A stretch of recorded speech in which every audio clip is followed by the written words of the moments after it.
마태복음 3장 1절에서 12절 말씀을 중심으로 광야의 소리라는 제목으로 말씀을 나누겠습니다. 예수님의 칭찬 중에 최고의 칭찬이라고 한다면 아마 세례 요한에게 한 칭찬이 아닌가 싶어요. 여자가 낳은 자 중에 이보다 큰 자가 없도다. 보통 칭찬이 아닌 거예요. 여자가 낳은 자 중에 이보다가 더 큰 자가 없다. 주님의 인정, 주님의 최고의 칭찬이 거기에 있습니다. 그러면은 이것은 세례 요한에게만 해당하는 것인가? 아니면은 우리도 그런 칭찬을 받을 수 있는 것인가? 여러분도 어떻게 생각하셔요? 찬양대 어떻게 생각하세요? 아멘이죠. 우리도 그러한 인정과 칭찬을 받을 수 있게 될 줄 믿습니다. 그럼 어떻게 하면 될 것인가? 오늘 함께 이 말씀을 나누겠습니다. 자, 먼저 세례 요한이 사역한 곳 유대 광야라고 되어 있습니다. 광야. 광야는 불편한 곳입니다. 광야는 거친 곳입니다. 광야는 외로운 곳입니다. 광야는 오직 하나님만 바라볼 수밖에 없는 곳입니다. 광야는 하나님만 의지하는 곳입니다. 그러나 그 광야는 나를 변화시키는 곳입니다. 이 광야와 함께 생각을 하고 싶은 것은 도시. 이 도시는 편한 곳입니다. 그리고 많은 사람들이 편한 곳에 모입니다. 많은 사람들이 모인 만큼 복잡합니다. 여러 소리가 들립니다. 인터넷이 잘 빵빵 통하니까 핸드폰 그리고 여러 가지 우리가 컴퓨터로부터 오는 소리 여러 가지 들을 수가 있는 곳이에요. 여기에는 비교가 있고 경쟁이 있고 치열한 삶의 싸움이 있는 곳입니다. 광야가 사람 만드는 곳이라면 도시는 영성을 흐리게 만드는 곳입니다. 자, 세례 요한은 광야에 머무는 사람이었습니다. 그리고 그는 소리라고 했습니다. 그의 정체성은 소리입니다. 아니, 사람도 아니고 그냥 소리예요. 나는 이만큼 사람들이 알아주는 사람입니다.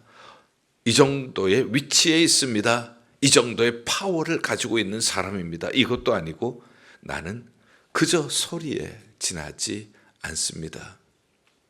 이것이 세례 요한의 정체성이었습니다. 세례 요한은 신구약 중간기에 400년 동안 아무런 하늘의 소리가 없을 때 그때 광야에 나타나서 하늘의 소리를 들려주던 사람이에요. 소리도 보통 소리가 아니라 하늘의 소리를 들려주던 사람, 신언을 전달하는 사람이었습니다. 자, 그렇다면 광야의 소리, 세례 요한, 그는 어떤 메시지를 전했을까? 그의 메시지의 핵심적인 내용은 무엇인가? 세 가지 오늘 본문을 통하여서 그의 메시지의 핵심적인 내용을 봅니다. 첫째는 그리스도입니다. 그는 나는 그의 신을 들기도 감당치 못한다고 11절에 말씀을 하고 있습니다. 신을 드는 것은 하인이 하는 일입니다. 나는 예수님께 하인 뻘도 안 되는 사람입니다 하는 뜻입니다. 그리스도를 드러냅니다. 그리스도를 높입니다. 요한복음 3장 30절에는 이렇게 말씀을 합니다. 그는 흥하여야 하고 나는 뭐하여야 하리라? 쇠하여야 하리라. 예수님이 드러나고 나는 감추어지고 예수님은 흥하고 나는 쇠하여야 하리라. 예수 그리스도를 높이는 사람이었습니다. 그런데 우리가 참 분명한 것은요, 예수 그리스도가 흥하면 나는 쇠하여지고 반대로 내가 흥하면 예수 그리스도는 쇠하여져요. 내가 나를 드러내면 예수님은 감추어지고요. 예수님이 드러나면 내가 감추어져요. 왜 예수님이 흥하셔야 하는가? 자기는 물로 세례를 주지만 예수님은 불과 성령으로 세례를 주시는 분이시기 때문에, 그리고 예수님은 다장마당에서 알곡과 쭉정이를 심판하시는 분이시기 때문에 누가 알곡 성도이고 누가 쭉정인가를 구분하시는 분이 예수 그리스도시기 때문에 그 예수 그리스도는 흥하시고 자기는 쇠하여야 한다고 얘기를 했습니다. 자, 두 번째 메시지입니다. 두 번째 메시지는 회개하라, 천국이 가까웠느니라. 회개하라는 말씀입니다. 회개한다는 말을 할 때에 그것은 내가 돌아선다는 뜻입니다. 기준이 내가 아닙니다. 회개한다고 할 때의 기준은 하나님입니다. 회개는 반드시 죄의 문제가 해결이 되어야 합니다. 죄의 문제가 해결이 되지 않는 회개는 참 회개가 될 수가 없습니다. 바리새인들과 사두개인들이 왔어요. 세례를 받기 위해서 왔습니다. 그때에 세례하는 그들을 향하여서 아주 신랄한 비판을 합니다. 독사의 자식들아, 누가 너희더러 하나님의 임박한 진노를 피하라고 하더냐. 물세례만 받으면은 자기가 하나님의 심판, 진노의 심판을 벗어날 줄 알고 온 자들을 향하여서 외치는 말씀이었어요.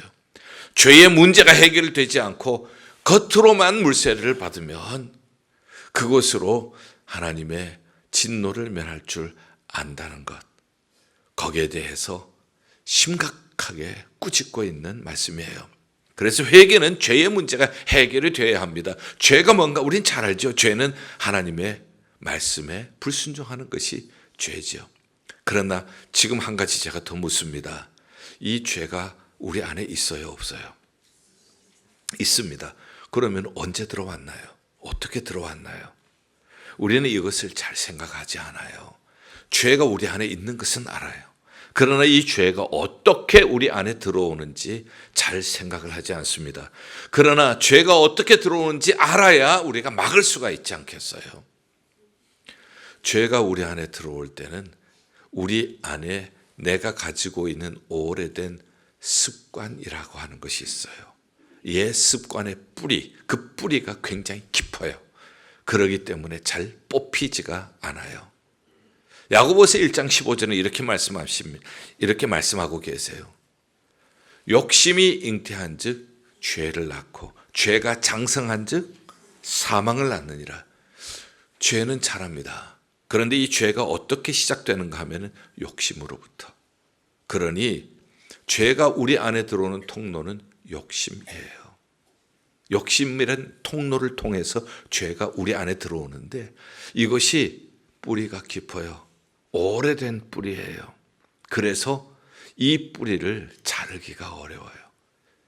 죄가 들어오면은 가만히 있는 것이 아니라 죄는 자라게 되어집니다. 나중에는 우리를 죽음에까지 몰아가는 것이 그것이 죄라고 하는 거예요. 그래서 회개라고 하는 것은 반드시 죄의 문제가 해결이 되어야 합니다. 이 죄라고 하는 것은 하나님의 기준에, 내 기준이 아니에요. 하나님의 기준에 벗어난 것입니다. 그런데 하나님의 기준을 따라서 살지 못하게 만드는 것이 내 안에 있는 욕심이에요. 내 안에 있는 욕심이 오랜 세월 동안 뿌리를 깊이 내리고 있어요. 그래서 그 뿌리를 캐내기가 힘든 거예요. 그런데 그것은 캐낼 생각은 하지 않고 그 뿌리는 욕심의 죄의 뿌리는 그냥 가지고 있으면서 물세례만 받으면은 하나님의 진노를 면할 것이다 생각을 했던 바리새인들 그리고 사두개인들을 독사의 자식들아 하고 책망을 했던 것을 우리가 보게 되어집니다. 요한 1서 1장 9절 요한 1서 1장 9절은 만일 우리가 우리 죄를 자백하면 저는 미쁘시고 의로우사 우리의 죄를 사하시며 모든 불의에서 우리를 깨끗게 하실 것이요. 그리고 오늘 8절 말씀에서도 회개에 합당한 열매를 맺으라. 회개에 합당한 열매를 맺어야지 말만 회개했다고 해서 되는 것이 아니다. 회개에 합당한 열매는 우리의 죄를 자백하고 하나님의 기준에 내가 벗어났습니다. 하나님의 기준에 벗어나서 살아왔습니다. 솔직하게 인정을 하고 그리고 그것을 아프더라도 고통스럽더라도 말씀의 칼로 도려내는 거예요. 그리고는 다시 거기로 돌아가지 않는 것을 회개라고 얘기를 합니다. 우리가 기준이라고 하는 것이 하나님의 말씀이라고 했죠. 십계명을 예로 들겠습니다. 하나님 위에 다른 신을 두지 말라. 하나님 위에 다른 신을 두는 것이 우상이라고 했는데 내가 하나님보다 더 사랑하는 것이 있다. 내 기준으로는 괜찮은 것 같은데 하나님의 기준으로 보니까 내가 하나님보다 이것을 더 사랑해요. 내가 하나님보다가 내가 물질을 더 사랑했습니다. 권력을 더 사랑했습니다. 나의 쾌락을 더 사랑했습니다. 그렇다면 그것을 회개하고 그리고 하나님 사랑으로 돌아가는 것이 그것이 회개예요. 안식일을 기억하고 거룩하게 지키라. 주의 날을 거룩하게 지키지 못했던 것, 그것을 회개하고 다시 하나님의 기준으로 돌아가는 것이 참된 회개입니다. 내 부모를 공경하라. 부모님을 공경하지 못했던 것을 회개하고 부모님을 공경하는 것으로 돌아가는 것이 진정한 회개입니다. 살인하지 말라. 미워하기만 해도 살인하는 것이라. 나는 사람을 안 죽였기 때문에 괜찮다고 생각했는데 우리 주님은 사람을 미워하는 것, 그것도 살인이라고 얘기를 합니다. 내 기준이 아니라 하나님의 기준이에요. 하나님의 기준으로 보니까 내가 살인한 사람이에요. 그것을 회개하는 것입니다. 그 돌아가는 것입니다. 간음하지 말라. 이성을 보고 음욕을 품기만 해도 간음한 것이라. 나는 간음한 적이 없다고 생각했는데 음욕을 품는 것만 해도 간음한 것이라. 하나님의 기준으로 보면은 내가 죄인인 거예요. 그런데 이 죄는 나의 욕심에서 시작이 되고 이것이 자라고 결국은 죽여버린다는 거예요. 도둑질하지 말라. 남의 것을 훔치지 말라는 것이죠. 남의 물건도 남의 명예도 훔치지 말라는 거지요. 거짓 증거하지 마라. 다른 사람을 뒷담화하지 말고 그리고 다른 사람을 흉보지 말고 그리고 남의 것을 탐하지 말라. 기준이 내가 아니에요. 나는 내가 자신을 볼 때는 괜찮은 사람이 이만하면 괜찮은 거, 이만하면은 하나님 앞에서도 저 사람보다 나아요 라고 얘기할 수가 있죠. 그러나 하나님의 기준은 그것이 아니에요. 회개가 무엇입니까? 회개는 하나님의 기준에 못 미쳤습니다. 하나님의 기준에 벗어났습니다. 하나님 잘못했습니다. 내 안에 있는 욕심이 하나님의 기준을 따르지 못하게 했습니다. 오래 나와 함께 있어서 뿌리가 깊었지만 오늘 하나님의 말씀으로 말미암아 이 말씀이 검이 되어서 아프더라도 고통스럽더라도 빼내겠습니다. 그리고 하나님의 기준으로 돌아가겠습니다. 이것이 회개입니다. 사람들이 부흥을 얘기를 합니다. 부흥은 사람이 많이 모이는 것을 부흥이라고 생각을 합니다. 그렇지 않습니다. 성경의 부흥은 사람이 많이 모이는 것을 부흥이라고 하지 않습니다. 성경의 부흥은 회개하는 곳에 부흥이 임합니다. 회개하는 곳에 하나님의 나라가 임하게 되어집니다. 그래서 이어서 나오는 말씀이 회개하라 천국이 가까웠느니라. 세 번째 주제는 하나님의 나라입니다. 광야에 외치는 세례요한의 소리, 그 소리는 그리스도를 높이는 소리입니다. 그리스도가 드러나고 나는 감추어지고 그리스도는 흥하시고 나는 쇠하고. 광야에 외치는 소리는 회개하라는 것입니다. 하나님의 기준에 벗어났던 것을 이제는 하나님의 기준으로 돌아오라는 거예요. 그러면 세 번째 메시지는 하나님의 나라가 임하게 될 것이니라. 하나님의 나라라고 하는 것은 하나님의 통치입니다. 어떤 지역의 의미가 아니라 하나님이 다스리시는 곳입니다. 하나님이 다스리시면은 하나님은 빛이시기 때문에 어두움이 빛을 만나면 사라지게 되어집니다. 어두웠던 가정이 하나님의 나라가 임하면은 그 가정이 밝아지는 거예요. 어두웠던 마음이 하나님을 만나게 되어지면은 밝아지게 되어집니다. 여호와 샬롬의 하나님의 평화가 찾아오시면은 마음속에 불안했던 것, 마음속에 갈등하고 고통했던 것이 사라지게 될 것입니다. 여호와 라파의 하나님이 함께 하시면은 여호와 라파의 하나님이 통치하시는 곳에 정신적인 질병, 육체적인 질병, 영적인 질병 사라지게 될 것입니다. 어떠한 억압도 어떠한 중독도 하나님의 치유의 능력 앞에 힘을 잃고 사라지게 될 줄 믿습니다. 하나님의 나라입니다. 하나님은 생명입니다. 하나님이 생명이시기 때문에 생명이신 하나님 앞에 죽음의 권세는 사라지게 될 줄 믿습니다. 하나님의 나라는 하나님의 통치하는 곳을 얘기를 합니다. 예수 그리스도께서는 이것을 위해서 오셨습니다. 예수 그리스도의 첫마디 말씀도 회개하라 천국이 가까웠다고 말씀하셨습니다. 그렇다면 우리 교회의 목표는 무엇입니까? 우리 교회가 나아가는 방향은 무엇입니까? 새해를 맞이하면서 우리는 사역 부서, 목장, 선교회 모두 우리가 임명을 했습니다. 목표는 무엇입니까? 찬양 아름답게 참 하나님 앞에 영광을 돌렸습니다. 목표가 무엇입니까? 그냥 노래 잘하는 것이 아니지 않습니까? 찬양을 통하여 하나님의 나라가 확장되게 하여 주시옵소서. 이거잖아요. 우리 사역부서 다 마찬가지입니다. 사역부서의 목적은 하나님 나라의 확장입니다. 우리 교회 목장의 목표는 무엇입니까? 목장을 통하여 하나님의 통치가 목원들의 심령 속에 이루어지게 하여 주시옵소서. 가정 속에 이루어지게 하여 주시옵소서. 우리 교회 선교의 목표가 무엇입니까? 선교의 목표도 하나님의 나라의 확장입니다. 금년에 우리 교회가 이벤젤리즘 마치입니다. 그래서 500여 전도 축제도 계획을 하고 있습니다. 목표가 무엇입니까? 단순히 우리 교회에 많은 성도들이 모이는 것이 목표가 아닙니다. 하나님의 나라가 목표입니다.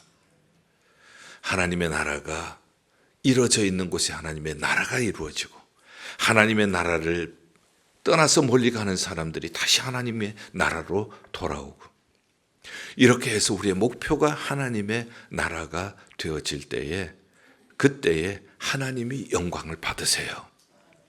그런데 그렇지 않고 사람이 모이는데 초점이 있게 되어지면은요, 사람이 드러나요. 우리 교회는 이만큼 모입니다. 우리 교회에 이만큼 모이는 교회 담임 목사입니다.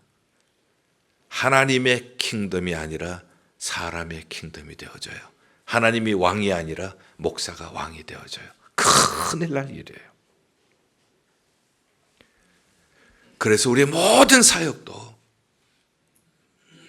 우리 교회의 모든 방향도 예수 그리스도께서 꿈꾸셨던 하나님의 나라, 그것이 바로 우리 예일교회의 목표가 되어야 할 줄 믿습니다. 예일교회 방향이 되어야 할 줄 믿습니다. 사람이 왕이 되어지고 사람이 드러나게 되어지면 거기에서 갈등이 생겨요. 거기에서 싸움이 생겨요.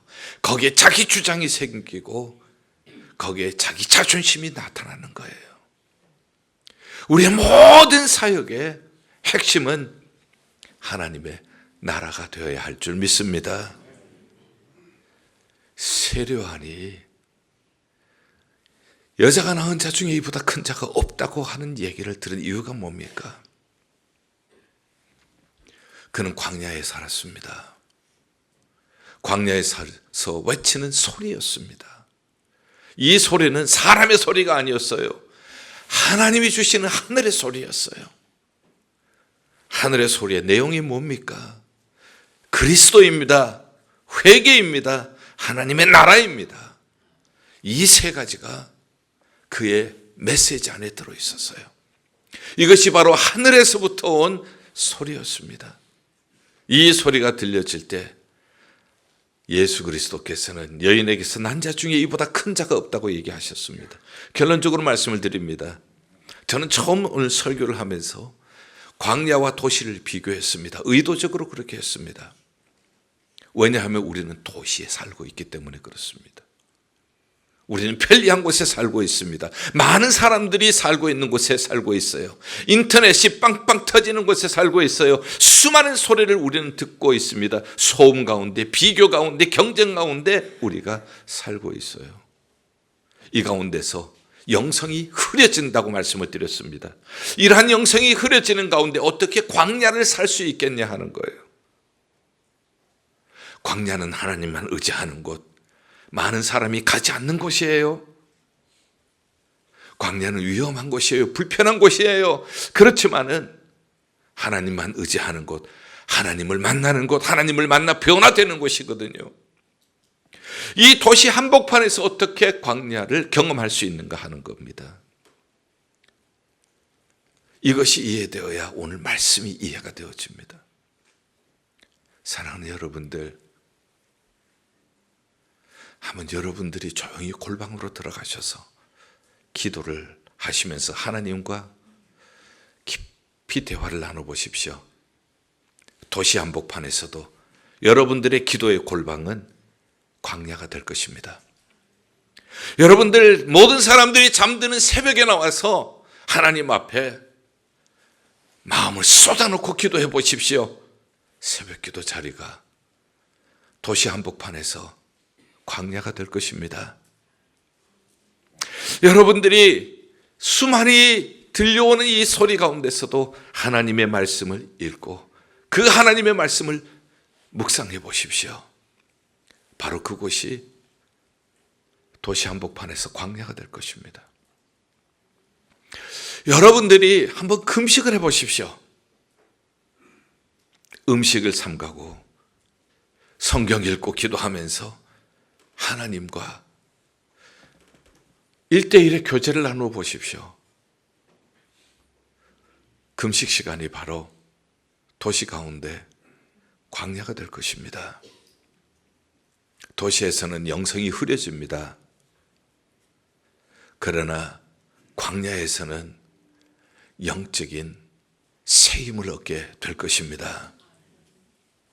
우리는 도시에 살면서 광야를 만들어 가셔야 합니다. 그래야 광야의 소리가 될 수가 있습니다.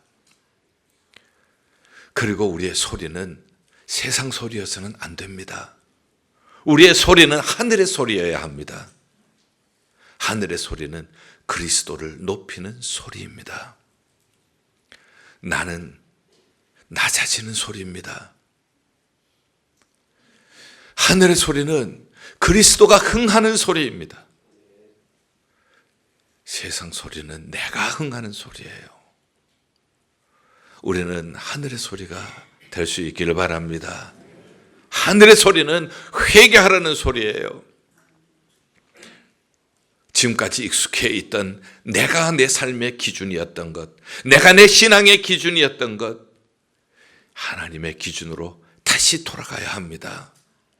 하나님의 기준으로 다시 돌아갈 때 하나님의 나라가 이루어지게 될 것입니다. 하나님의 통치가 이루어지게 될 것입니다. 하나님이 주시는 회복이 이루어질 것입니다. 하나님이 주시는 치유가 이루어지게 될 것입니다. 그곳에서 바로 살아계신 하나님을 체험적으로 만나는 은혜가 있게 될 것입니다. 금년에 2026년 우리의 실천 목표는 이벤젤리즘 마취입니다. 사랑하는 여러분들, 우리 모두 광야의 소리가 되십시다. 광야에서 하나님만 의지하고 하나님을 바라보고 하나님의 주시는 은혜를 힘입어서 여러 가지 소리가 있지만은 영성이 흐려지는 이 세상을 향하여서 살기는 편했지만 영적으로 죽어가는 이 시대를 향하여서 세례요한처럼 광야에 외치는, 하늘의 소리를 외치는 우리 모두가 될 수 있기를 바랍니다. 하나님께서 우리를 보시고 여자가 낳은 자 중에 이보다 큰 자가 없다, 세례요한에게만 하시는 말씀이 아니라 우리에게도 하시는 말씀이 될 줄 믿습니다. 우리 교회가 광야의 소리가 된다면, 이 도시 한복판에서 광야의 소리의 사명을 감당한다면 하나님께서 이보다 큰 교회가 없다고 인정하시고 그리고 우리를 축복해 주실 줄 믿습니다. 기도하겠습니다. 하나님 아버지, 도시 한복판에서도 광야에서 외치는 소리가 되게 하여 주시옵소서. 예수 그리스도의 이름으로 기도하옵나이다.